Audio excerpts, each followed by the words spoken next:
アイリスペイントとネットプリントを使ってペーパースタンド作ってみた。まずはキャンバスを作ろう。左下のプラスをタップして、ここでサイズを変更。今回は L 版の写真用紙に印刷したいので 1524×1074 にします。入力したら OK をタップ。キャンバスが作成できたらイラストを読み込むよ。レイヤーウィンドウを開き、カメラアイコンから印刷したい画像を選択。背景を黒いやつに変更。次は縁をつける。ここをタップしてフィルターをタップ。スタイルから縁取り外側を選択。幅を調整。ここをタップして白に変更。次は縁をつけた画像の下にあるレイヤーを選択。足元の形を整えていくよ。内側に空白があるのが気になる場合はこの段階で塗りつぶしておこう。ここも切る場合はそのままで大丈夫だよ。塗り終わったらレイヤーを結合するよ。上のレイヤーを選択したらここをタップして結合完了。次は台座をつけていくよ。まずは位置と大きさ調整から、ここをタップして移動変形をタップ。台座を描くスペースが必要なので少し上の方にしよう。レイヤーウィンドウを開いてプラスから新規レイヤーを追加。イラストレイヤーの下に移動。上にある指のアイコンをタップし、描画ツールから四角を選択。塗りつぶしと現在の色を使うをオンにしてね。ブラシウィンドウを開いてブラシをペンハードに変更。カラーウィンドウを開いて白や黒以外の見やすい色に変更。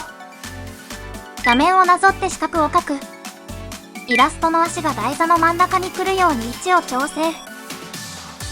ちなみにブラシのサイズを小さくして描くと角が尖った四角になり、ブラシのサイズを大きくして描くと角が丸い四角になるよ。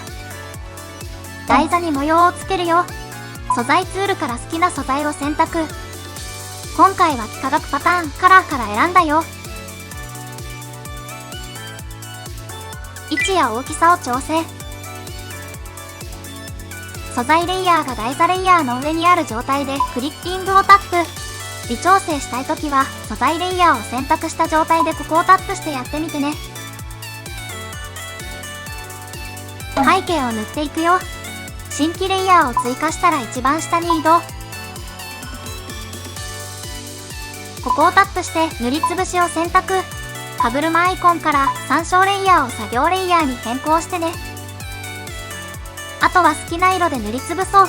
境界がわかりやすい色にしておくと切るときに楽だよ。プロアドオン版だとここで背景色を変更できるよ。画像ができたらここをタップして画像を保存をタップ。OK をタップして保存完了。今回はコンビニに置いてあるマルチコピー機のネットプリントサービスを使って印刷したよ。コンビニによってやり方や値段が違うのでそれぞれ調べてみてね。今回利用したコンビニでは L 版の写真用紙1枚30円でした。ここは切り離さずに残しておいてね。切っていきます。切り終わったらこんな感じになるよ。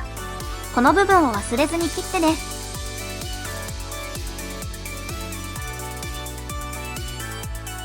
切らずに残しておいた部分を折り曲げたら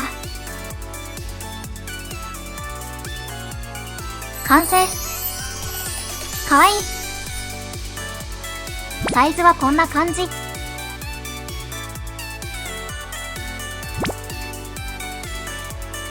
こちらは写真用紙 L 版サイズを縦にして作ったものです。紙に対してこれくらいの大きさで作ったよ。縦に使うと等身が高いものも作れちゃう。